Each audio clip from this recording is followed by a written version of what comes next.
जी, अस्सलाम वालेकुम। मेरा नाम मोहम्मद हाशिर है और आज मैं स्टडी स्टूडियो की तरफ से आपके लिए बहुत ही इंटरेस्टिंग टॉपिक फॉर द एंटीटेस्ट लेकर आया हूँ, जिसके अंदर हम पार्ट 2 जो हमारी प्रीवियस वीडियो थी, जिसके अंदर हमने लिमिट्स को डिस्कस किया था, उसको स्टार्ट करेंगे। आए स्टार्ट करते हैं।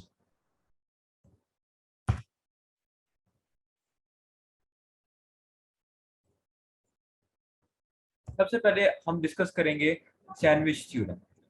देखिए, सैंडविच थ्योरम बुनियादी तौर पे अगर हम इसके बारे में बात करें तो सैंडविच थ्योरम कोई ऐसी चीज जो कि सैंडविच हो जाती है, यानी कि मिडल में आ जाती है।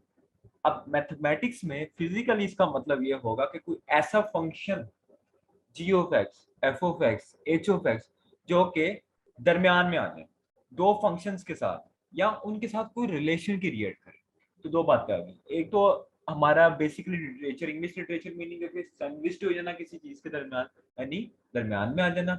या मैथमेटिकली हम इसको अगर समझे मैथमेटिक्स की लैंग्वेज में, तो कोई भी ऐसा फंक्शन जिसका रिलेशन इस्टेब्लिश हो जाए इज इक्वल टू का, तो क्या उस फंक्शन की भी वैल्यू सेम आएगी या डिफरेंट आएगी या वेरिएशन करेगी, तो वो हम इस सैंडविच थ्योरम में पढ़ते हैं। मिसाल के तौर पर हमारे पास तीन फंक्शंस हैं, एफ है, जी है और एच है, जो कि फंक्शन इन एक्स है, मतलब इनका इनपुट एक्स है। वो फंक्शन है सच दैट हमारे पास पहली कंडीशन है कि F of X is less than or equal to G of X and H of X is greater than or equal to G of X. मिसाल के तौर पर अगर एच ऑफ एक्स हमारे पास अगर h of x F of x से greater है, ठीक है, और हमारे पास एफ ऑफ एक्स वो हमारे पास ग्रेटर है जी ऑफ एक्स से, तो ये अंडरस्टैंड किया जा सकता है यहाँ से, या यहाँ से इजीली समझा जा सकता है कि हमारे पास एच ऑफ एक्स है, वो ऑब्वियसली या साइमल्टेनियसली वो भी जरूर ग्रेटर होगा जी ऑफ एक्स से। इसको मैथमेटिक्स की टर्म्स के अंदर हमने कुछ प्रॉपर्टीज पढ़ी थी, या ग्रेटर कर लो या ये कह लो, अगर h of x F of x के इक्वल है और f of x ji of x के इक्वल है, तो एच ऑफ एक्स भी लाजमी जी ऑफ एक्स के इक्वल होगा। तो हमने मैथमेटिक्स में ये मैट्रिक लेवल पे ऐसी प्रॉपर्टीज पढ़ी थी रियल नंबर्स के साथ, जिसके अंदर हमने ये सीखा था कि अगर एक फंक्शन दूसरे फंक्शन से ग्रेटर है और दूसरा फंक्शन तीसरे फंक्शन से ग्रेटर है, तो पहला फंक्शन भी लाजमी तीसरे फंक्शन से ग्रेटर होगा, या पहला फंक्शन दूसरे फंक्शन की इक्वल है, दूसरा फंक्शन तीसरे फंक्शन की इक्वल है और तीसरा फंक्शन ऑब्वियसली पहले फंक्शन के बराबर। अब मिसाल के तौर पर मैंने किसी पॉइंट पे उस फंक्शन को रीच किया और मेरे पास एक लिमिट आई जो कि एल थी, यानी एफ ऑफ एक्स को जब मैंने अप्रोच किया ए से, तो मेरे पास एक लिमिट आई जो कि एल थी। इसी तरह मैंने उस लिमिट को अप्लाई किया एच ऑफ एक्स के साथ और मैंने उसको ए पर अप्रोच किया, तो मेरे पास एक और लिमिट आई, वो भी एल थी। ठीक है, तो इस जो पहले मैं प्रीवियसली डिस्कस करके आया हूँ कि अगर हम उस रिलेशन को दिमाग में रखें कि एच ऑफ एक्स अगर एफ ऑफ एक्स से ग्रेटर और एफ ऑफ एक्स हमारे पास जी ऑफ एक्स से ग्रेटर है, तो एच ऑफ एक्स भी जी ऑफ एक्स से ग्रेटर होगा। आपने इस कॉन्सेप्ट को अभी माइंड में रखना है। अब देखते हैं सैंडविच थ्योरम क्या कहता है एफ जी एच हमारे पास फंक्शन है और हमने कहा कि एफ ऑफ एक्स, अब हम इक्वल टू लैंग्वेज में इसको डिस्कस कर लेते हैं, F of x ji of X की इक्वल है, या आप कह लो H of x ji of X की इक्वल है और G of x F of X की इक्वल है, तो एच ऑफ एक्स भी एफ ऑफ एक्स की इक्वल आएगा। और कंडीशन के लिहाज से मैंने डिस्कस किया, मैं कोई भी पॉसिबिलिटी ले लेता हूँ। मैंने कहा यार एफ ऑफ एक्स एल की इक्वल है, अच्छा, तो एच ऑफ एक्स भी एल की इक्वल है, तो ऑब्वियसली हमारे पास ये साइमल्टेनियसली रिजल्ट आएगा कि हमारे पास अगर हम जी को भी ए से अप्रोच करें, यानी कि इधर जी के साथ भी या इसको भी अगर हम ए से अप्रोच कर दें जी को, तो हमारे पास भी ऑब्वियसली जो लिमिट रीच होगी वो एफ ऑफ एक्स और एच ऑफ एक्स की लिमिट के बराबर होगी। तो ये था कि हमने साइमल्टेनियसली रिजल्ट को एक्सपेक्ट किया या हमने साइमल्टेनियसली रिजल्ट को निकाला, कुछ हमने कंडीशंस लागू करके, कुछ ग्रेटर की कंडीशन लगा के चेक किया कि अगर पहले दूसरे से बड़ा है तो फिर दूसरा तीसरे से बड़ा है, तो पहला भी तो तीसरे से बड़ा हो सकता है। इसी तरह हमने उसको इज इक्वल टू में पॉसिबिलिटी बना के चेक की। दूसरी चीज, अब हमारे पास इस फंक्शन को अप्लाई कैसे करना है, इस थ्योरम को अप्लाई कैसे करना है। मिसाल के तौर पर हमारे पास एक फंक्शन है, इसकी होल पावर x है, पहली टर्म का रेसिप्रोकल उससे ऐड करते हैं। तो हमने पिछले डिस्कस करके आए हैं कि इस केस में अगर हम लिमिट x को अप्रोच करते हैं लिमिट इंफिनिटी के साथ, तो हमारे पास जो आंसर है इस केस में ई आता है। ये हम पहले थ्योरम डिस्कस करते हैं। और हमने एक और थ्योरम भी डिस्कस किया था, अगर हमारे पास पहली टर्म 1 है और उसमें ऐड हो रहा है x और पावर है सेकंड टर्म का रेसिप्रोकल, तो इन दैट केस हम जो हमारे पास लिमिट है हम उसको अप्रोच करते हैं जीरो की तरफ, तो हमारे पास आंसर आ जाता है ई। ई एक नेचुरल नंबर है। अच्छा, अब जब सैंडविच थ्योरम को आपने इस्तेमाल करना है, तो इसमें एक चीज का ध्यान रखना है कि जो सैंडविच टर्म है, सैंडविच, ठीक है, ये सेकंड डिग्री है, और जो सैंडविच टर्म है उसकी लिमिट भी वही होगी जो लेफ्ट हैंड पे लिमिट है, यानी कि लेस देन के अंदर लिमिट है यहाँ पे, और जो ग्रेटर देन के अंदर लिमिट है वहां पे। तो एक बात आपने याद रखना कि इसके एमसीक्यूज को सॉल्व करते हुए आपने एक चीज माइंड में रखनी है कि दरमियान वाला जो फंक्शन है जिसको आप सैंडविच करने जा रहे हो, उसकी लिमिट वही होगी जिस लिमिट पे आपने बाकी दो फंक्शंस को सॉल्व किया। तो अब इस एमसीक्यूज की तरफ चलते हैं कि अगर यहाँ पे ई तब आएगा जब मैं इंफिनिटी से अप्रोच करना है, और यहाँ पे ई तब आएगा इस फंक्शन में जब हम एक्स को जीरो से अप्रोच करेंगे। तो अब क्या यहाँ पे जो हमारे पास लिमिट है वो तो हमारे पास आ गई है इंफिनिटी, ठीक है, और यहाँ पे हमारे पास लिमिट आ गई है x approach zero.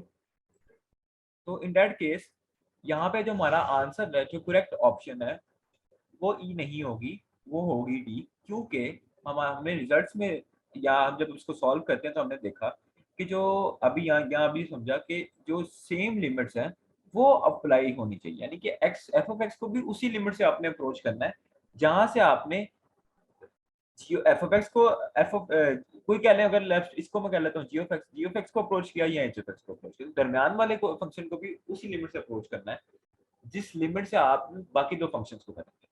In that case अगर इन दोनों फंक्शंस की लिमिट्स हमारे पास डिफरेंट आ जाती हैं और इसकी भी लिमिट हमारे पास डिफरेंट आ जाती है, तो हमारे पास एफ ऑफ एक्स की लिमिट एग्जिस्ट नहीं करेगी, क्योंकि यहाँ पे आप दोनों को डिफरेंट नंबर से अप्रोच कर रहे हैं। तो ये आपस में बराबरी का रिलेशन बना ही नहीं सकते। तो बराबरी के रिलेशन के लिए हमारे पास क्या होनी चाहिए, सेम लिमिट आनी चाहिए फॉर दैट फंक्शन जिसके दरमियान में आपने एफ ऑफ एक्स को क्या किया, सैंडविच किया, जिसका आंसर होगा। नेक्स्ट स्लाइड पर चलते हैं। मैथमेटिक्स में कॉन्टिन्यूस फंक्शंस और उनको ग्राफ्स को स्टडी करने के लिए सबसे पहले हम फंक्शन को कॉन्टिन्यूस होने की शर्त को डिस्कस करेंगे। मिसाल के तौर पर कोई भी फंक्शन इसी नंबर पे कॉन्टिन्यूस होगा if and only if in तीन कंडीशंस को सेटिस्फाई करते हैं। अगर इन कंडीशंस में से कोई भी आपके पास एक फेल हो जाए, तो आपका फंक्शन है वो कॉन्टिन्यूस नहीं रहेगा, वो डिसकंटिन्यूटी के टर्म को फॉलो करेगा। तो कंटिन्यूस होने के लिए ये तीन शर्तें एग्जिस्ट होना जरूरी है। तो ये है, अब हम इसकी कंटिन्यूटी को सीखते हैं। फंक्शन कंटिन्यूस होगा किसी नंबर पे, यानी इस नंबर को हम लेफ्ट हैंड साइड और राइट हैंड साइड से अप्रोच कर सकते हैं इन तीन कंडीशंस पे। पहली कंडीशन है कि वो फंक्शन डिफाइंड हो, यानी कि फंक्शन का जो आंसर है, यानी कि जो एफ ऑफ एक्स है, तो अगर मैं इसको शॉर्ट टर्म में डिस्क्राइब करूं तो इसका आंसर इंफिनिटी नहीं आना चाहिए।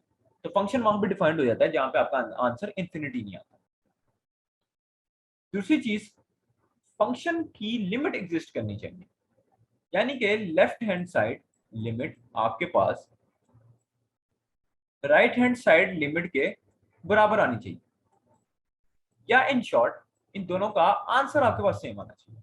तीसरी चीज ये है कि अगर आप ऊपर दो टर्म्स सेटिस्फाई हो गई हैं, तो तीसरे में आप क्या करेंगे कि जिस पॉइंट से आप अप्रोच कर रहे हैं आप उस पॉइंट को फंक्शन में डालेंगे और आपके पास आंसर इंफिनिटी नहीं आएगा, यानी कि आपका फंक्शन कॉन्टिन्यूस साबित हो जाएगा।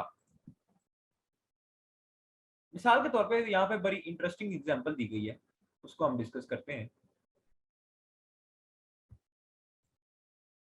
कि मिसाल के तौर पे एक फंक्शन है और इस फंक्शन के ऊपर हम लिमिट को x अप्रोचेस 1 पर अप्लाई करते हैं। तो जब मैंने इसको x अप्रोचेस 1 किया तो न्यूमिनेटर में भी आंसर 0 आया और डिनोमिनेटर में भी मेरे पास आंसर 0 आया। इसका मतलब क्या हुआ, मेरे पास यहाँ पे फंक्शन अनडिफाइंड हो गया। किस पे? जिस लिमिट पे मैंने उसको चेक किया था 1 पे। अच्छा, जब मैंने 1 पे इसको अनडिफाइंड पाया तो इसका मेरा एक कंडीशन यानी कि ये क्या हो गई, फेल हो गई। तो मेरे पास जो फंक्शन था वो हो गया डिसकंटिन्यूअस। किस नंबर पे? जिस पे मैंने लिमिट को अप्लाई किया नहीं।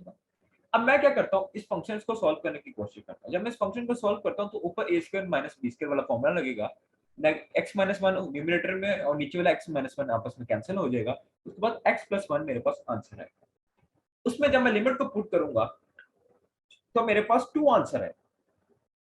इस 2 आंसर आने का मतलब क्या है, इसको समझते हैं कि फंक्शन कॉन्टिन्यूस हो सकता है किसी भी नंबर पर, सिवाय उस नंबर के जिस नंबर पे वो डिसकंटिन्यूअस हो। तो इस रैशनल प्रॉब्लम से हमें एक बात तो समझ आई कि फंक्शन जिस पॉइंट पे डिसकंटिन्यूअस हो रहा है, उस अगर हम उस फंक्शन को सॉल्व करें और हम कोई रिजल्ट निकाल लें, मिसाल के तौर पर हमने यहाँ पे रिजल्ट निकाला और मेरे पास रिजल्ट यहाँ पे 2 आया, तो इससे ये बात तो समझ आई कि 1 के अलावा ये किसी पॉइंट पे भी फंक्शन हमारे पास कॉन्टिन्यूअस होगा। इसी चीज है कि ग्राफ्स को एनालाइज करते हुए हम फंक्शन की लिमिट को कैसे कंप्यूट कर सकते हैं। वैसे तो इसके एमसीक्यूज पे जब हम इनकी थ्योरी और एमसीक्यूज के लेक्चर्स को वाइंड अप करेंगे तो इसके ऊपर एमसीक्यूज पे पूरा एक लेक्चर इंशाल्लाह अपलोड करूंगा। उस पर आप मजीद सीखेंगे कि ग्राफ से आपने लिमिट को कैसे वैल्यूएट करना है और ग्राफ से हमने डिसकंटिन्यूटी और कंटिन्यूटी को कैसे सीखना है। लेकिन यहाँ पे भी मैं इंशाल्लाह मैक्सिमम थ्योरी आपके सामने पेश करूंगा। पहली चीज ये है कि अच्छा, अब ग्राफ के जरिए सीखते हैं कि राइट हैंड साइड लिमिट और लेफ्ट हैंड साइड लिमिट को हमने अप्रोच कैसे करना है। मिसाल के तौर पर हमारे पास कोई फंक्शन था और अच्छा, जब आप लिमिट को अप्रोच करते हैं तो आप वो एक्स एक्सिस की तरफ से करते हैं और ये हम आपके पास पॉजिटिव एक्स एक्सिस और ये हमारे पास है नेगेटिव एक्स एक्सिस। अब इसका मतलब ये हुआ, अगर नेगेटिव एक्स एक्सिस से अप्रोच करूंगा तो मैं इसका मतलब है लेफ्ट हैंड साइड से अप्रोच करूंगा और पॉजिटिव एक्स एक्सिस मतलब मैं अप्रोच करूंगा, इसका मतलब है मैं यहाँ पे राइट हैंड साइड की तरफ से अप्रोच करूंगा। मिसाल के तौर पर हमारे पास एक कोई फंक्शन है और उसको मैं लेफ्ट हैंड साइड से अप्रोच करता हूँ, ठीक है। तो जब मैं उसको लेफ्ट हैंड साइड से अप्रोच करता हूँ, यानी कि अब इसके थोड़े आंसर की तरफ चलते हैं कि अगर मैं ये 0 है, ठीक है, ओरिजिन, अगर मैं 0 को पॉजिटिव साइड से अप्रोच करता हूँ, यानी यहाँ से राइट हैंड साइड से अप्रोच करना मतलब आप राइट साइड से आएंगे उस पॉइंट की तरफ। 0 है, अगर फंक्शन की मतलब कोई भी वैल्यू दी जा रही हो तो फंक्शन को जहां से आप अप्रोच कर रहे हो उसकी वैल्यू को आप बाय पे चेक करेंगे। अगर मैं 0 को अप्रोच कर रहा हूँ तो 0 को अप्रोच करते करते जिस साइड से अप्रोच कर रहा हूँ, मतलब मैं 0 को अप्रोच कर रहा हूँ ऊपर वाली साइड से, राइट हैंड साइड से, तो राइट हैंड साइड पे जा जहां पे वो ग्राफ रुकेगा उस पॉइंट पे हमें उस फंक्शन की वैल्यू मिलेगी। दोबारा फिर से इस पॉइंट को क्लियर करते हैं। अगर आप ग्राफ का एनालिसिस कर रहे हो और आपको कोई पॉइंट दिया जाता है, उस पॉइंट पे आपने अप्रोच करना है। मिसाल के तौर पर मैंने 0 को अप्रोच करना है, तो पहली ये चीज है कि उस 0 को एक्स एक्सिस पे होना जरूरी है, ठीक है। अब फंक्शन का आंसर बाय एक्सिस पे आपको मिलता है। अगर मैं राइट हैंड साइड से अप्रोच करता हूं तो जहां पे जाके मेरा ग्राफ रुकता है, यहाँ पे जाके मेरा ग्राफ रुक गया, वहां पे बाई एक्सिस का कौन सा पॉइंट है, वहां पे बाई एक्सिस का पॉइंट 3 एग्जिस्ट करता है। तो मैं अगर फंक्शन को वन साइडेडली अप्रोच किया, यानी कि पॉजिटिव साइड से, राइट हैंड साइड से, तो मेरा आंसर आया 3। और अगर मैंने फंक्शन को लेफ्ट हैंड साइड से अप्रोच किया, जहां पे मेरा ग्राफ रुका, वहां पे मुझे आंसर मिला 2। अब यहाँ पे देखा जाए तो फंक्शन के अंदर एक होल बना हुआ है। अगर मैं इसको रेज करूं तो यहाँ पे मेरे पास होल बना हुआ है। अब ये जो गोल सर्कल है ना, अगर आपको किसी फंक्शन पे नजर आ जाए तो वो फंक्शन उस पॉइंट पे डिसकंटिन्यूअस होता है। अगर ये होल 2 पे नजर आ रहा है तो इसका मतलब है ये 2 पे डिसकंटिन्यूअस है। और अगर आपको होल किसी फंक्शन में 3 पे नजर आ रहा है, होलो होल, ठीक है ना, ऐसे करके, तो आपके पास वो फंक्शन की डिसकंटिन्यूटी को ग्राफ में शो करता है। तो पहली चीज ये है कि हमने डिसकंटिन्यूटी को सीख लिया कि ग्राफ में उसकी सिंबॉलिकल रिप्रेजेंटेशन क्या है। अच्छा, डिसकंटिन्यूअस है। दूसरी चीज, यहाँ पे डिसकंटिन्यूटी वो क्यों शो करता है, तो इसकी बुनियादी बात समझ लें कि ये होल वहां पे एग्जिस्ट करता है जहाँ पे आपका फंक्शन अनडिफाइंड। और फंक्शन जहां पे अनडिफाइंड होता है उस पॉइंट पे आपका फंक्शन डिसकंटिन्यूअस होता है। तो जब मैंने इसको लेफ्ट हैंड साइड से अप्रोच किया तो मेरे पास आंसर आया 2, और जब मैंने राइट हैंड साइड से इसको अप्रोच किया तो मेरे पास आंसर आया 3। ऑल्दो फंक्शन अनडिफाइंड था, फंक्शन अनडिफाइंड होने की वजह से हमारे पास डिसकंटिन्यूअस था, लेकिन जब फंक्शन अनडिफाइंड या डिसकंटिन्यूअस हो तो इसका मतलब ये हरगिज नहीं है कि उस फंक्शन की लिमिट एग्जिस्ट नहीं करती।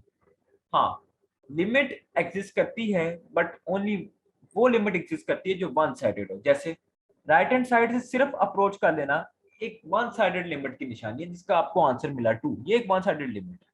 ठीक है, लिमिट ओवरऑल तब एग्जिस्ट करती है कि जब लेफ्ट हैंड साइड से आपको आंसर 3 ना मिलता, लेफ्ट हैंड साइड से भी आपको आंसर 2 मिल जाता, लेकिन क्योंकि फंक्शन आपका डिसकंटिन्यूअस है तो इसकी as a whole limit exist नहीं करती, लेकिन वन साइडेड लिमिट जरूर एग्जिस्ट करती है। तो ये बात आप याद करें, फंक्शन डिसकंटिन्यूअस हो तो उसकी सिंबॉलिक रिप्रेजेंटेशन क्या है, और वो होल जो कि सिंबॉलिक रिप्रेजेंटेशन को शो करता है वो किस पॉइंट पे एग्जिस्ट करता है। फंक्शन को आप एक्स एक्सिस से अप्रोच करेंगे, आपको फंक्शन का आंसर वाई एक्सिस पे मिलेगा। ठीक है, और अगर फंक्शन डिसकंटिन्यूअस है, उसकी ये वजह है कि अगर अनडिफाइंड है किसी नंबर पे, इसका मतलब है फंक्शन डिसकंटिन्यूअस है। तो उस पॉइंट के ऊपर जब हमने लेफ्ट साइड से अप्रोच किया तो खास लिमिट है, उसको हम वन साइडेड लिमिट कहते हैं। ठीक है, अब उसका ताल्लुक उस राइट हैंड साइड लिमिट से नहीं है क्योंकि वो डिसकंटिन्यूअस फंक्शन है, तो वन साइडेड लिमिट का भी अपना आंसर आएगा। और जब हमने उसको राइट हैंड साइड से अप्रोच किया तो हमारे पास 3 आंसर आया। ठीक है, और जब मैंने इसको लेफ्ट हैंड साइड से अप्रोच किया तो मेरे पास 2 आंसर आया। तो ये बात तो समझ आ गई यहाँ से कि लिमिट एज अ होल तो एग्जिस्ट नहीं की, बट लिमिट वन साइडेडली यहाँ पे जरूर एग्जिस्ट की है, कि वन साइड की लिमिट हमारे पास जरूर मौजूद है, और टू साइड की लिमिट तब मौजूद होगी जब आपका फंक्शन कॉन्टिन्यूस होगा और फंक्शन डिफाइंड होगा। ठीक है, अब डिसकंटिन्यूटी को सीखने के लिए हमने यहाँ पे टाइप्स को कुछ डिस्कस किया है। एक टाइप ये है जो कि मैं अभी आपको बता रहा हूँ कि इसकी limit as a whole exist नहीं करेगी, limit as a whole exist नहीं करेगी। तो अच्छा, अब लिमिट का ताल्लुक डिफाइंड से कोई नहीं है, डिफाइंड होना कोई और चीज है।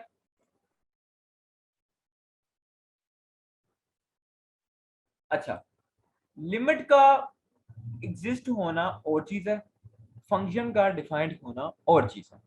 ठीक है, अच्छा अब टाइप्स ऑफ डिसकंटिन्यूटी एग्जिस्ट करते हैं हमारे पास। उसमें पहला केस है कि आपकी limit of the function exist नहीं करती। ठीक है, आपकी कोई ऐसी लिमिट है एज अ, क्योंकि लिमिट एग्जिस्ट ना करने का मतलब है left hand side limit right hand side limit के बराबर नहीं, और यहाँ पे हमें स्पेसिफिकली पता लग गया कि ये होल है, ये फंक्शन की डिसकंटिन्यूटी की लामत है। यहाँ पे फंक्शन डिफाइंड है वो हमारे लिए मैटर नहीं। अगर हम सिर्फ लिमिट की बात करें तो लेफ्ट हैंड साइड लिमिट, जब मैंने इस फंक्शन को लेफ्ट साइड से अप्रोच किया तो मेरे पास आंसर आया होल। होल से एक बात तो मेरे पास अंडरस्टूड है कि फंक्शन डिसकंटिन्यूअस है, एक मेरे पास बात यहाँ पे अंडरस्टूड है कि जो फंक्शन है उसमें जो लेफ्ट हैंड साइड लिमिट के अंदर जब मैंने उसको ए पर अप्रोच किया लेफ्ट साइड से तो आंसर आया होल। इसका मतलब है लेफ्ट हैंड साइड लिमिट भी इस केस में एग्जिस्ट हमारे पास नहीं करती, although right hand side limit exist करती थी। तो वो बात one side limit right hand side limit just exist. तो एक बात यहाँ से एक और भी पता चली कि जो डिसकंटिन्यूअस फंक्शंस, जो कंटिन्यूअस फंक्शंस के ग्राफ होते हैं, लेट्स सपोज ये y एक्सिस है और ये x एक्सिस है, तो वो एक स्ट्रेट लाइन आपको देते हैं। ऑल्दो जो डिसकंटिन्यूअस फंक्शंस के ग्राफ्स होते हैं हमारे पास वो आपको डिस्टॉर्टेड लाइन देते हैं, कोई लाइन इधर से आ रही है तो कोई लाइन इधर होगी, या अगर कोई लाइन इस तरह आ रही है फंक्शन चल रहा है तो अगला फंक्शन इस तरफ से चल रहा है। ठीक है, तो ये आपके पास चंद एक अलामतें हैं, अगर कहीं पे लाइन ब्रेक हो जाए तो इसका मतलब है फंक्शन आपके पास डिसकंटिन्यूअस होता है। सेकंड चीज है कि अगर आपके पास फंक्शन डिफाइंड भी नहीं है और आपके पास लिमिट एग्जिस्ट करती है, जैसे हमने ये वाला किया था, यानी कि लिमिट आपके पास एग्जिस्ट कर रही है, और जैसे अगर मैं यहाँ पे लेफ्ट हैंड साइड से अप्रोच करूँ तो मेरे पास आंसर एक ही आता है। ठीक है, यहाँ पे आंसर वाई एक्सिस पे चेक करेंगे एक्चुअली 0 आता है, और अगर मैं राइट हैंड साइड से भी अप्रोच करूँ मेरे पास आंसर 0 आता है। बट यहाँ पे फंक्शन हमारे पास एज अ होल एग्जिस्ट कर रहा है कि दोनों लिमिट्स जहाँ पे मिल रही हैं वहाँ पे होल आ रहा है। तो जहाँ पे दोनों लिमिट्स मिल रही होती हैं अगर वहाँ पे होल आ जाए तो इसका मतलब ये है आपके पास वहाँ पे फंक्शन डिफाइंड नहीं, लिमिट एग्जिस्ट कर रही है बट फंक्शन डिफाइंड। अगर किसी लिमिट पे हो रहा है जिसका मतलब है फंक्शन तो डिफाइंड है मगर वहां पे लिमिट एग्जिस्ट नहीं कर रही। लास्ट केस यही है कि अगर डिसकंटिन्यूटी को चेक करना है तो लाइन डिस्टॉर्ट हुई होगी और वो लाइन लंबी चलती जा रही होगी। मतलब अगर आप लेफ्ट हैंड साइड से अप्रोच करेंगे किसी फंक्शन को तो वहां पे आप आंसर जो आपके पास जो इंफिनिटी है वो आपका आंसर एक तरफ तो पॉजिटिव इंफिनिटी की तरफ जाता रहेगा, यानी कि एक लाइन पॉजिटिव इंफिनिटी की तरफ बढ़ रही होगी अगर आपने उसको राइट हैंड साइड से अप्रोच किया।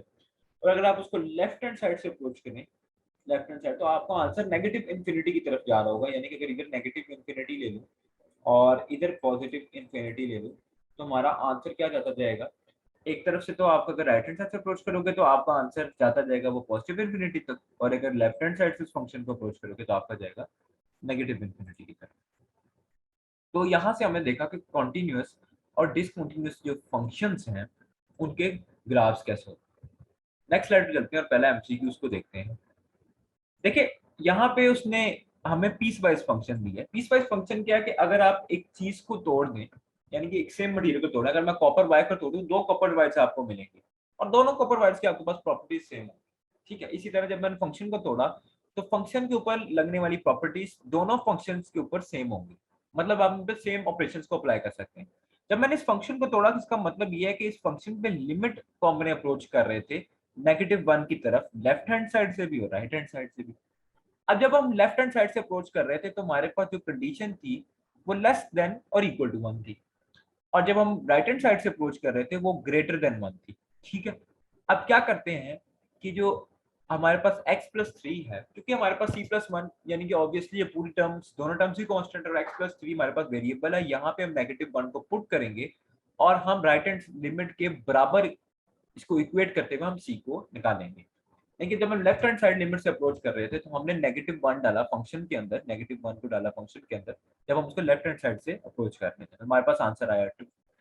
अब फंक्शन पीस वाइज कॉन्टिन्यूस की निशानी ये है कि हमारे पास लिमिट एग्जिस्ट करिए, इसका मतलब है फंक्शन आपके पास, यहाँ से एक बात जरूर समझ आएगी, कॉन्टिन्यूस है। तो क्या कर सकते हैं, यहाँ पे हमारे पास एक कंडीशन लागू होती है जो कि लेफ्ट हैंड साइड लिमिट आपके पास राइट हैंड साइड लिमिट के बराबर है, और जब लेफ्ट हैंड साइड लिमिट आपके पास राइट हैंड साइड लिमिट के बराबर हुई तो लेफ्ट हैंड साइड लिमिट हमारे पास क्या आई थी 2, और मैं इसको राइट हैंड साइड पे इसके साथ इक्वेट कर सकता हूँ। जब मैंने इसको इक्वेट की तो मेरे पास आंसर क्या आ गया, c इज इक्वल टू +1। इसी तरह अब आपको एक फंक्शन दिया है और आपको कहा गया कि वो पॉइंट डिटरमाइन करें कि जहाँ पे आपका जो फंक्शन है वो उस पॉइंट पे वो कौन सा पॉइंट है, वो कौन सा कोऑर्डिनेट है, यानी कि वो कौन सा पॉइंट है, यानी कि जनरल रिप्रेजेंटेशन ऑफ पॉइंट क्या है, एक्स और वाई एक्सिस के पॉइंट्स का पेयर। तो आपके पास वो कौन सा पॉइंट है जहाँ पे आपका फंक्शन डिसकंटिन्यूअस हो जाए, आपकी स्ट्रेट लाइन ब्रेक हो जाए। तो उसको सबसे पहले डिस्कस करते हैं। सबसे पहले इस तरह के फंक्शंस को आप सॉल्व करते हो, ऊपर फॉर्मूला लगाते हो, ये आपके पास क्या आता है, कैंसिल। अब क्या करते हो, इस फंक्शन के अंदर कौन सा ऐसा पॉइंट पुट करो जो इस इक्वेशन को सेटिस्फाई कर दे, यानी कि ऑप्शंस के अंदर कौन सा ऐसा पॉइंट है जो इस इक्वेशन को सेटिस्फाई करे। अब डिफरेंट पॉइंट्स दिए हुए हैं, अगर मिसाल के तौर पे आप 2 और 6 को चेक करते हो तो अगर मैं यहाँ पे 2 पुट करूँ, x की जगह 2 पुट करूँ तो हमारे पास जो आंसर आएगा वो हमारे पास 6 आएगा। ठीक है, इसका मतलब ये हुआ जब मैंने यहाँ पे 2 पुट किया 2+4 तो हमारे पास 6 आएगा। ठीक है, अब अगर मैं यहाँ पे आपके पास 0 पुट करूं, इस फंक्शन के अंदर हमारे पास अगर मैं 0 पुट कर दूं और 0 पुट करने के बाद मैं इसको ऐड कर दूं 4 के अंदर तो हमारे पास आंसर आएगा 4। ठीक है, तो ये पेयर इसको सेटिस्फाई नहीं करता। ठीक है, तो इक्वेशन जिसको इस पेयर को सेटिस्फाई करेगी हमने उस पर देखना है। अच्छा, अब 1 और 5 के पेयर को चेक कर लेते हैं कि 1 को मैं अगर 4 में ऐड कर दूं तो मेरे पास आंसर आ जाएगा 5। ठीक है, जब ये आंसर आएगा 5 इसका मतलब है कि ये आपके पास ये पेयर भी इसको सेटिस्फाई कर रहा है, ये पेयर भी सेटिस्फाई कर रहा है। आपके पास 4 को जब मैंने इसके अंदर पुट किया तो 4 + 4 हमारे पास क्या आ गया, 8 आ गया। ठीक है, तो इसका मतलब ये हुआ कि ये पेयर भी इसको सेटिस्फाई कर रहा है, ये पेयर भी सेटिस्फाई कर रहा है। तो वो कौन सा ऐसा पेयर है आपके पास जो इसको सेटिस्फाई नहीं कर रहा, या आप ये कह लो कि ऐसा कौन सा पेयर है जो कि इस फंक्शन को डिसकंटिन्यूअस या कर रहा है बाय फंक्शन को अनडिफाइन कर। अब आप देखो यहाँ पे तो सारे पेयर ही इसको सेटिस्फाई करते हैं, तो इधर क्वेश्चन इज क्वाइट कंफ्यूजिंग। लेकिन यहाँ पे अगर आप गौर करो तो डिनोमिनेटर में क्या है, x माइनस 4। अगर मैं यहाँ पे 4 को पुट कर दूं तो मेरे पास नीचे आ जाएगा 0, ठीक है, और ऊपर भी आ जाएगा 0। तो मेरे पास 0 0 0 ओवर 0 फॉर्म क्या होती है, अनडिफाइंड। अब जब 0 ओवर 0 फॉर्म बनती है अनडिफाइंड, तो इसका मतलब ये है कि जब मैं 4 को पुट करूंगा और मेरे पास y का आंसर 8 आ जाएगा, तो ये वो पॉइंट होगा जहां पे मेरा फंक्शन अनडिफाइंड हो रहा है। बाकी ऑल दो यहाँ पे एक बात हमने याद रखनी है कि सारी ऑप्शंस इसको इक्वली सेटिस्फाई कर रही है, लेकिन हमारा ये आपको कंफ्यूज करने के लिए कि सारी ऑप्शंस आपको यहाँ पे उसको सेटिस्फाई करती हुई दिखाई दे रही है बजाहिर तौर पे, लेकिन हमारा फंक्शन क्या कह रहा है कि डिनोमिनेटर में x माइनस 4 है। तो जब मैं यहाँ पे x माइनस 4 को इक्वल टू 0 पुट करूंगा, वहां से 4 पुट करूंगा, तो ये मेरी जो फंक्शन है, रैशनल फंक्शन, ये अनडिफाइंड हो जाएगी। जहां पे जिस पॉइंट पे आपका फंक्शन अनडिफाइंड हो रहा है, तो उस पॉइंट के ऊपर आपकी लाइन ब्रेक कर रही है। तो उस पॉइंट को जब मैं फंक्शन में पुट किया, यानी दूसरे पॉइंट्स को सेटिस्फाई करने के, सेटिस्फाई ऑल्दो सारे हो रहे हैं, लेकिन जहां पे मेरा फंक्शन अनडिफाइंड हो रहा है वो मेरा फंक्शन अनडिफाइंड हो रहा है सिर्फ 4 पे। तो 4 को पुट किया, मैंने y की वैल्यू निकाली, तो मुझे वहां से पॉइंट मिल गया। एक बात याद रखनी, किसी भी रैशनल फंक्शन को सॉल्व करके आप x के साथ y की वैल्यू को निकाल सकते हैं।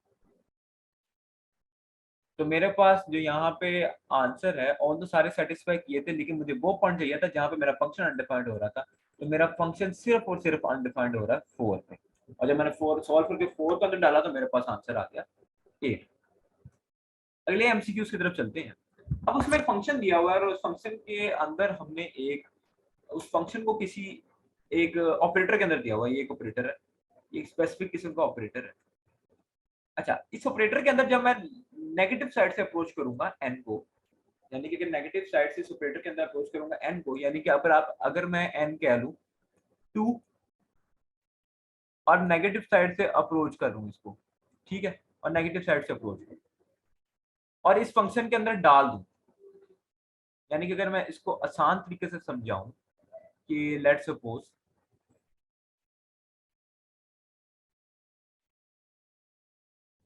इस ऑपरेटर के अंदर आपको फंक्शन दिया, और उस फंक्शन का जो n है, यानी कि जो फंक्शन में इनपुट है, अगर आप उसको लेफ्ट हैंड साइड से अप्रोच करते हो तो उसका जो आंसर में से एक लेस आपके पास है।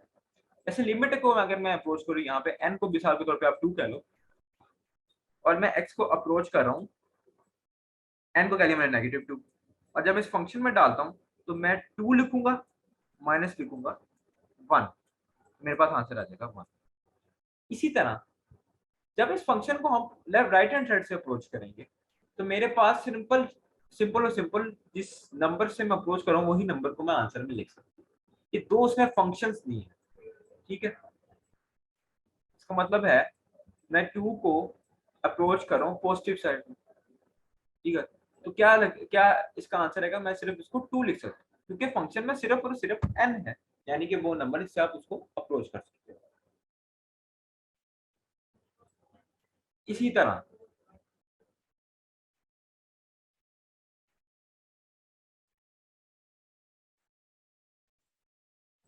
अब आपके पास एक फाइनल एक फंक्शन दे दिया गया है। अच्छा, यहाँ पे थीटा से मुराद ये है कि इस पूरे फंक्शन को भी उसने इस पूरे फंक्शन को भी थीटा कह दिया उसने, और इसको भी थीटा कह दिया, ठीक है।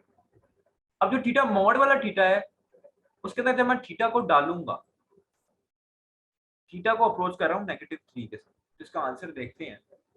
जब मैंने थीटा को -3 के साथ अप्रोच किया, -3 के साथ मैंने अप्रोच किया इस थीटा को, तो मैंने आपको क्या बताया कि मुझे आंसर में से जिस नंबर से आप अप्रोच कर रहे हैं उस नंबर में से एक लेस चाहिए।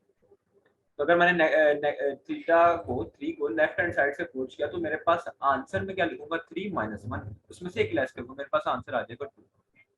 अच्छा नीचे कोई मॉडुलस नहीं है, सिंपल थीटा है, तो मैं डायरेक्ट यहाँ पे सिर्फ 3 को लिख सकता हूँ।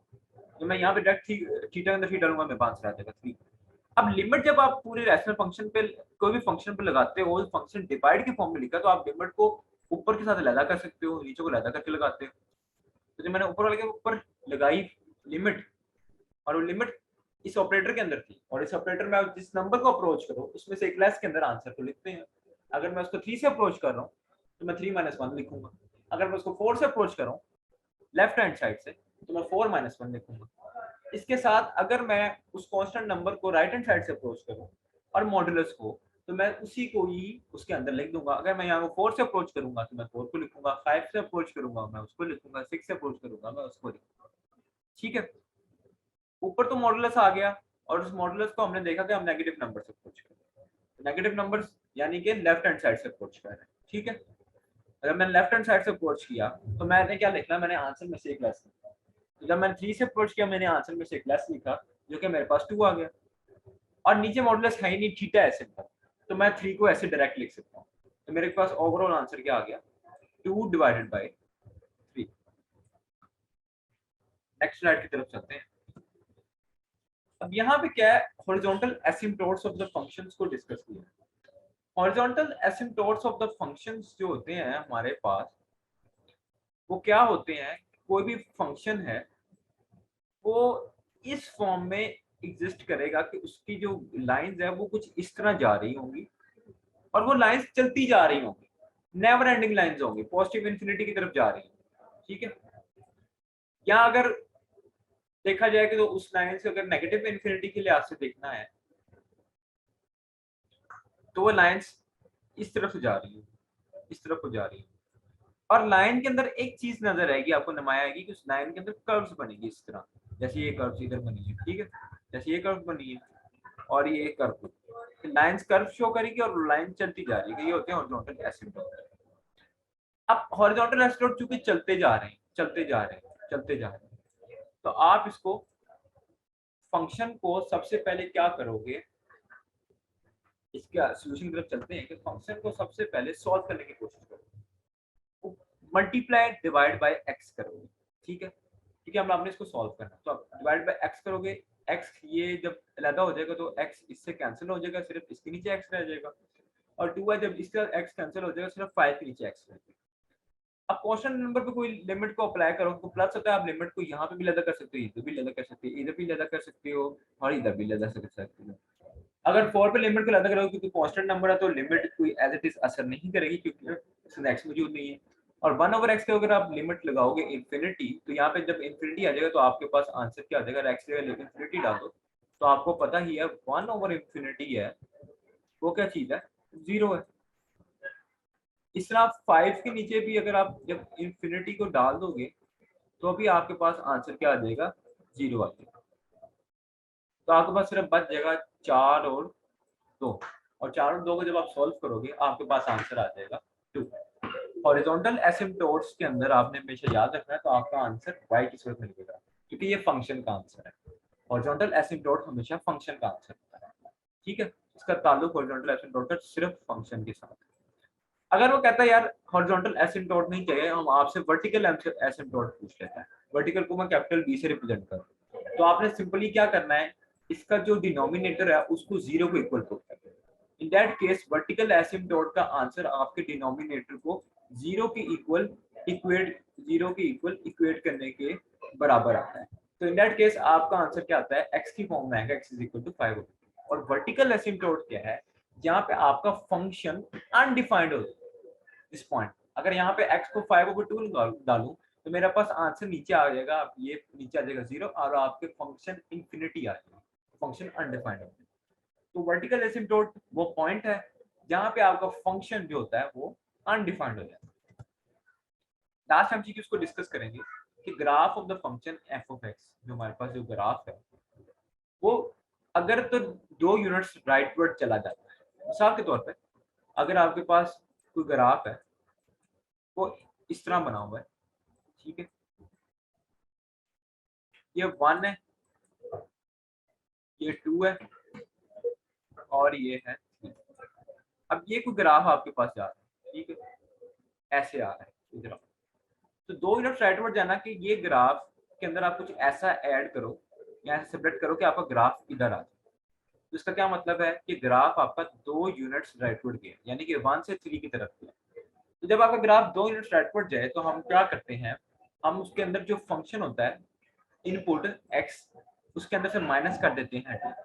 और अगर आप कहते हो आपका ग्राफ राइटवर्ड चला जाए, अगर ये 0 है, ये 1 है, ये 0 है, -1, अगर आप कहते हो आपको ग्राफ लेफ्टवर्ड चला जाए, यानी कि ग्राफ इधर आ जाए, तो आप क्या करोगे, सिंपली x में +2 कर दोगे।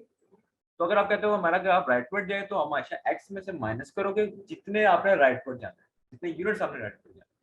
और आप कहते हो अगर मेरा ग्राफ लेफ्टवर्ड चला जाए तो उतने यूनिट्स आप उसके फंक्शन के इनपुट के अंदर ऐड कर दो। इसी तरह कुछ और चीजों को देखते हैं कि अगर आप कहते हो कि आपका ग्राफ 2 यूनिट अपवर्ड चला है, मिसाल के तौर पर ये हमारे पास एक फंक्शन है, ठीक है, और अब आप ये हमारे पास 1 है, ये हमारे पास 2 है और ये हमारे पास 3 है।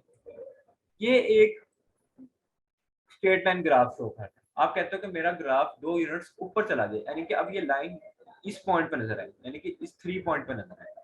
तो इन दैट केस आप क्या करते हैं, फंक्शन में फंक्शन का जो आउटपुट है या फंक्शन के अंदर सिर्फ 2 को ऐड करते हैं। अगर आप कहते हो मेरा ग्राफ 1 पे है और -1 पे आ जाए, इसका मतलब है आप नीचे जाना चाह रहे हो, तो कितने यूनिट्स नीचे जाना चाह रहे हो, उतने यूनिट्स को इसमें से सेपरेट करोगे अगर आपने नीचे जाना है। तो अगर आप कहते हो मेरी लाइन इधर नजर आए, तो आप इस फंक्शन में क्या करोगे, -2 करोगे। इसी तरह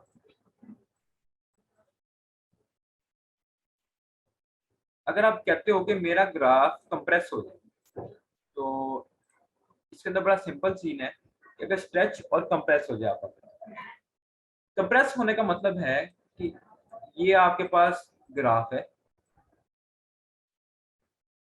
और ये किसी पॉइंट में से पास कर रहा है, ठीक है।